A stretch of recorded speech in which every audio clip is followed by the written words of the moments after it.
Hey, welcome to the Boundaried Boss Babes podcast. I'm Erin Anderson, your host, and I am so excited that you are here joining me today for another episode. If you're a female entrepreneur just like me, you understand that everything you build, everything that you have comes from relationships. And because of that, you also understand that relationships require really great boundaries. Hence the reason why we have this podcast, so that way you can take your business and your life to the next level. So sit back, relax, and get ready for another episode of the Boundaried Boss Babes podcast.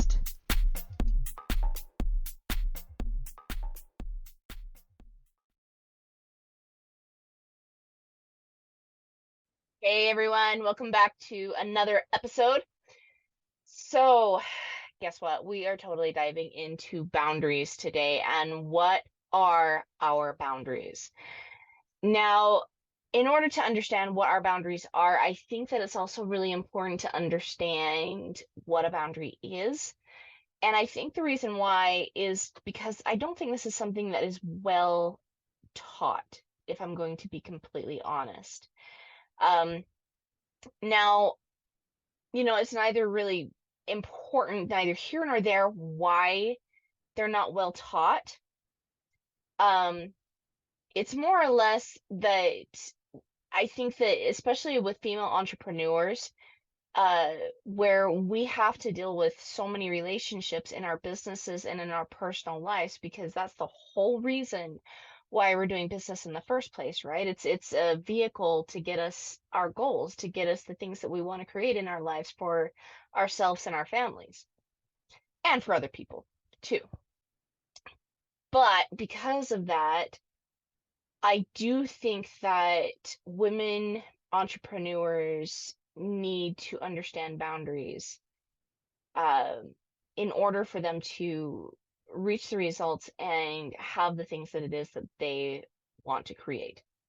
So, uh, one of the things that I love to tell my clients specifically is that a boundary is not something to keep people out. It is not something about like trying to control the other person or get a certain reaction out of the other person or get them to do something or show up a certain way. Now, even though that would be fantastic if people would just do what we want them to do or show up a certain way, it's not actually about that specifically. Really, what boundaries are there a way for you to, or basically a set of guidelines and rules that you choose to operate within? That's what a boundary is. So I want you to consider for a minute this cute white picket fence, and this little home cottage, uh, that's inside of this white picket fence. Um, there's a pathway that leads up to the front door. You go up the stairs, and from there, maybe there's a front porch that you and your friends or your family get to sit on, and you get to rock it out, having great conversations. And then on the insides of that white picket fence, you have a vegetable and a flower garden that you've put a lot of time and effort into. And maybe you've put a lot of time and effort also into manicuring this yard. So the whole point here is this is your space.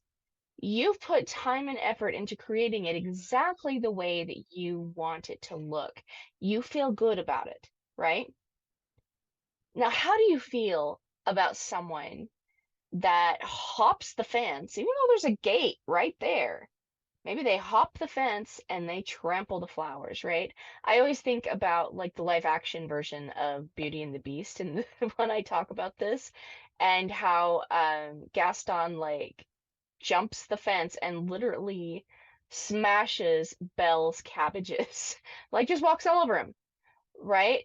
And you can look at the look, yeah, like you can see the look on her face. It's just like, are you kidding me? What? Why would you do that? Right? Um, Maybe they're trampling the flowers. maybe instead of them jumping the fence, maybe they're also like shaking the fence and being like, I don't want the fence right here. I want it over here. I know there's a lot of people, I've talked to people before who have had neighbors that get really, really irritated about the fence lines, right? And they want it like in a different place. The neighbors do, claiming that maybe the fence is on their property, or maybe that the fence is uh somehow an eyesore, or whatever it is. Like somebody's complaining about the placement of the fence. Well, that can be very true for our boundaries as well. Like oftentimes people just completely ignore them, hop right over them, and trample the flowers, right? Maybe sometimes they don't like where we've placed our boundaries, and so they're sitting there shaking the fence. Maybe they bulldoze it. Like, who knows? Like, I know that oftentimes boundaries can feel that way, right? Well, what do we choose to do in that moment? Like, if our boundary, like, if the fence is being jumped over, maybe the fence is like being shook and maybe somebody's axing it, hammering it, breaking it down, bulldozing it, whatever it is, yelling at you, even though there's a gate, right? Even though there is literally a gate for somebody to come up to your path in a respectful way. See, that's what boundaries are all about. It's about creating respect and being able to have respect in our spaces. Um, but we have to also ask ourselves, like, what would we do in this situation? For me, if I was in the situation of somebody like jumping the fence and trampling the flowers, I'd be like, hey, there's a gate. I would literally walk them right back to the gate and close it behind them and be like, if you're going to be in my space, you know, here's the gate, just open it. You don't have to hop the garden. You don't have to hop the fence and trample the flowers or the garden. That's a lot of work into that. Here's the gate, right? That's not somebody I would allow in my personal space. Maybe if somebody's bulldozing it, maybe we need to get other people involved. Maybe we need to get the city involved and be like, hey, where is the boundary line here? Uh, and maybe we need to take that to some sort of a court. The whole idea is boundaries are literally answering the question, what do we do about this? Right? How are we going to show up? How are we going to act? Now, as I've been doing research about boundaries, I found that there's really 7 different types of boundaries that we enact. Now, there's a bunch of boundaries inside each one, and I'll explain that in just a second. But basically, what our 7 different types of boundaries are, and I'll be doing podcasts on each one of these, is your listening boundary, number one boundary. Okay, and I'll explain that a little bit more. Your talking boundary, that is also your second most important boundary. Both of these are foundational, your foundational boundaries. The third one is your physical boundary. Then you have your sexual boundary, your energetic boundary, your time boundary, and your money boundary. And all of these are important in every aspect of life, whether people are entrepreneurs or not. But since I'm speaking to entrepreneur women, right, these are essential boundaries.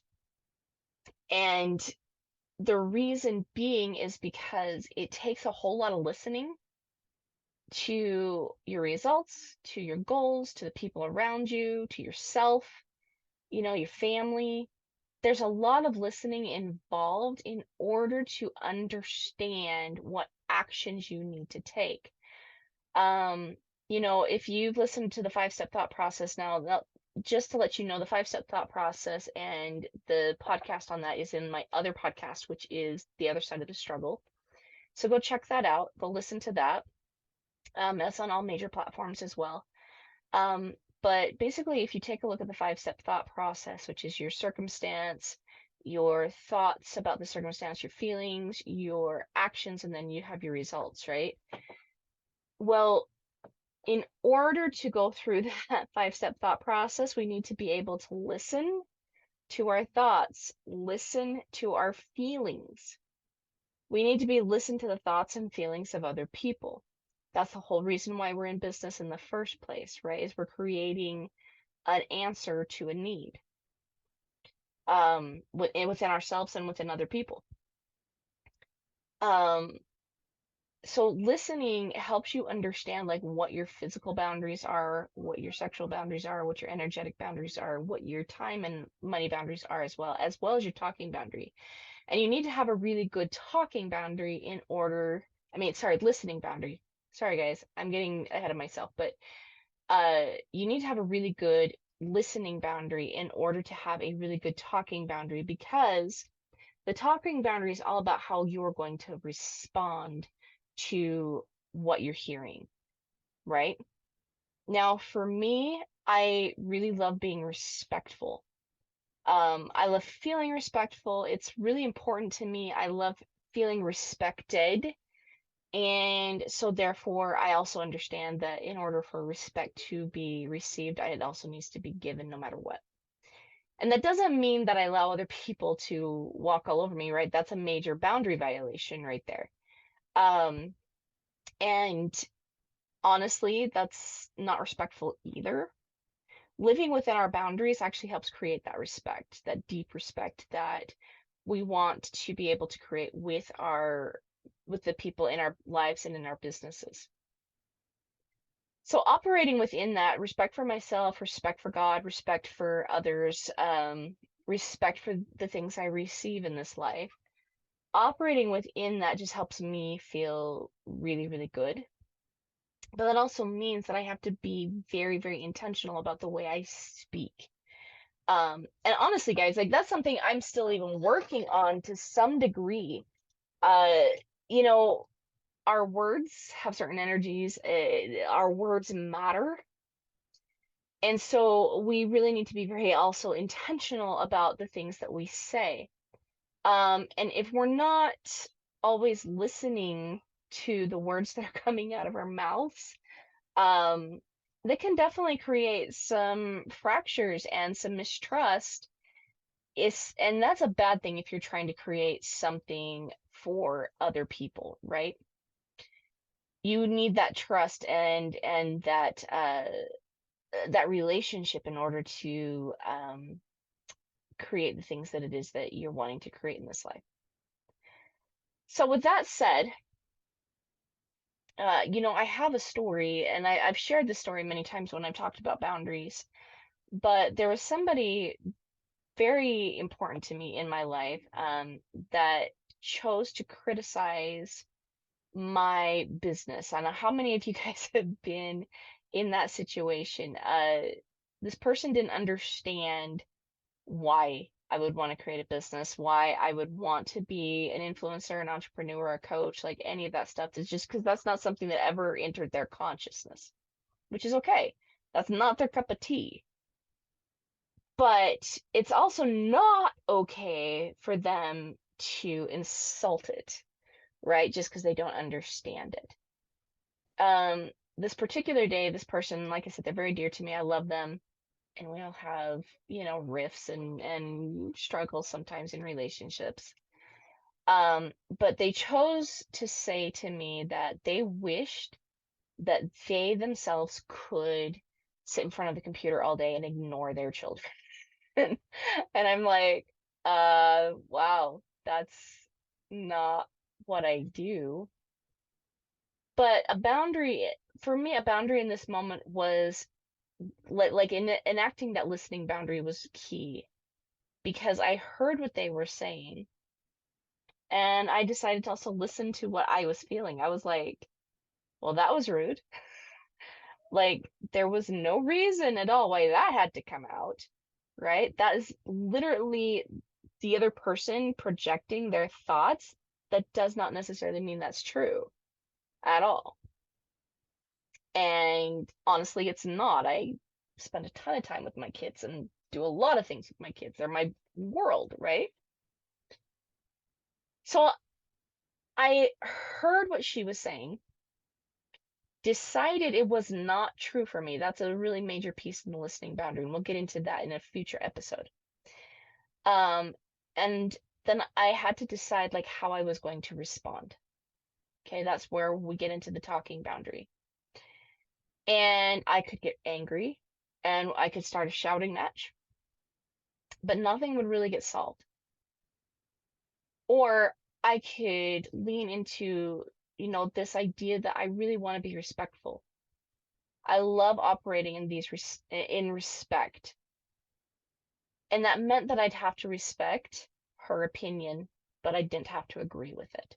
So how could I form a response where I would respect her like her thoughts, her feelings, her reaction without taking it on? And so the response I formed was, well, that's a very interesting perception you have there. You are totally welcome to believe that if that makes you happy, right? That wasn't disrespectful. That wasn't a one-upping. It was me simply listening to what was really going on and not getting personally invested in that person's story. This is what boundaries give us, is the ability to not get personally invested in another person's story, but really to hear what's going on instead. Now, this is also a major piece in business because, like, how often do you hear things like, money stories coming up? Um, being a coach, this is something that I hear a lot. Well, not really a lot actually, but once in a while it pops up. And it probably popped up more often in the beginning of my coaching career than it does now. Um, but just this idea that money was scary, or spending that type of money was scary, or investing in themselves was scary.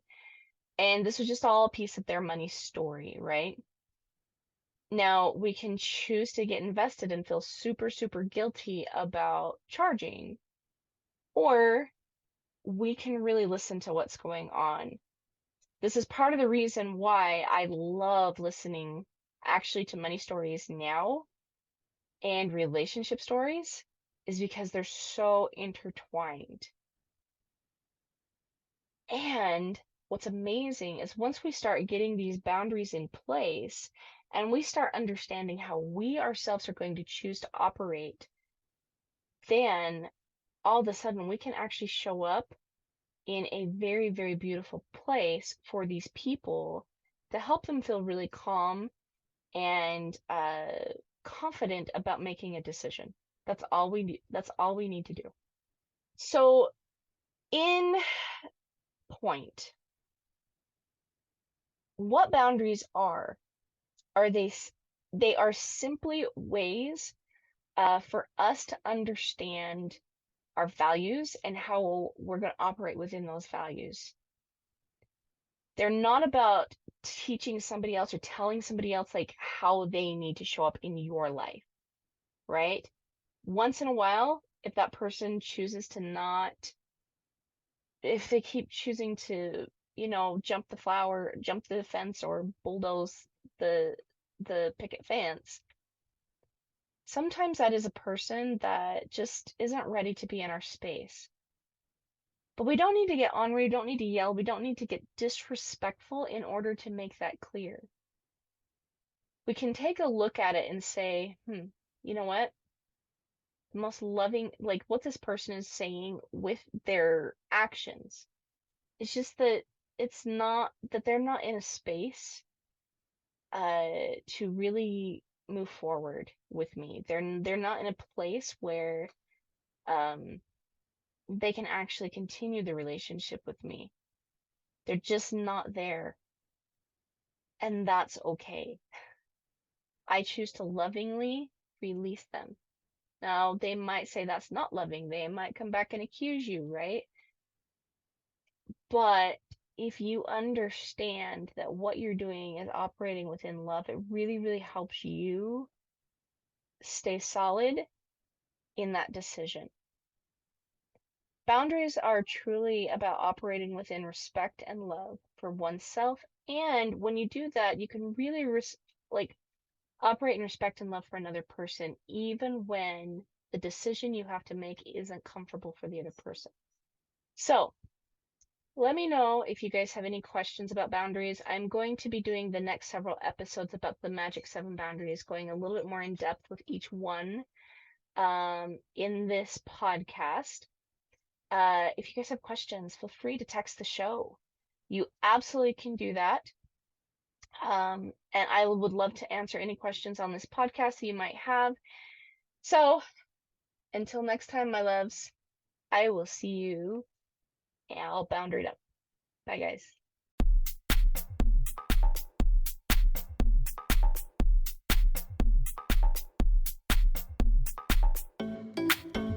All right, Boundary Boss babes. I'm super excited that you tuned in with me today.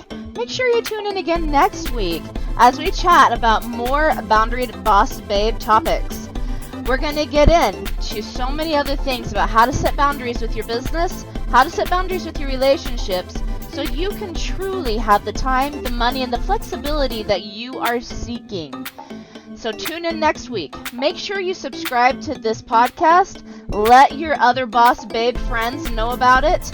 And also, if you've got any questions, make sure you submit them into the podcast by clicking on the send us a text message at the bottom of the podcast description. I look forward to seeing you guys next week. See you later, boss babes.